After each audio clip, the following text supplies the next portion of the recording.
Assalomu alaykum, hurmatli asalachilar. Mana bugun 18-fevral sanasi. Bugun havo harorati juda ham yaxshi isidi. Shu bir 18-20 gradus atrofida issiq bo'ldi bugun. Arilar bu fursatdan foydalanib juda ham yaxshi uchishdi bugun. Arilarimiz mana birinchi gulchanglar ham kelishni boshladi. Kuchli oilalar gulchang tashishni boshladi. Anaqa kuchli gulchang kelgani yo'q, lekin oz miqdorda gulchang kelib qoldi. Shu kuchiga qarab olib kelyapti arilar.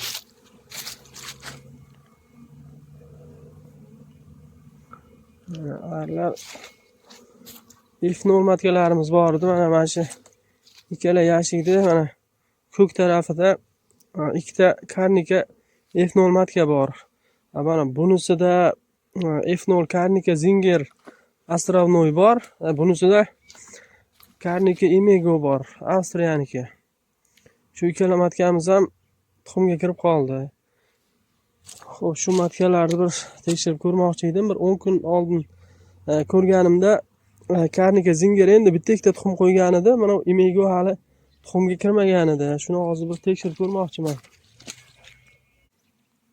Mana hozir karnika Imego F0 ni ochib ko'rmoqchiman.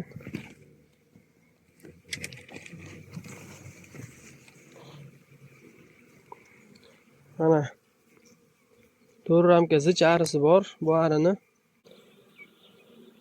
Xo'p, mana arimiz 3-ramkasida tuxum bor ekan.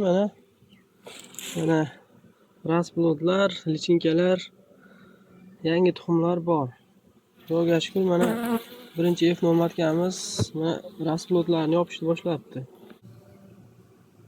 Mana malikamizni o'zlari karnika F0 Imego.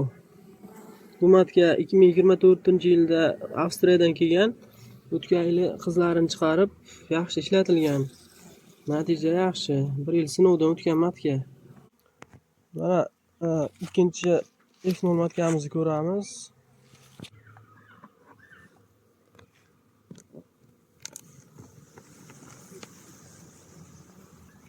Bu arimiz ham mana 4 ramka ari bilan ishdan chiqdi.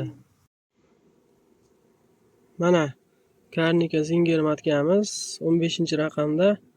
Karnika Imego 56-raqamda edi. Bunisi 15-raqam. Mana matka yaxshi yuribdi.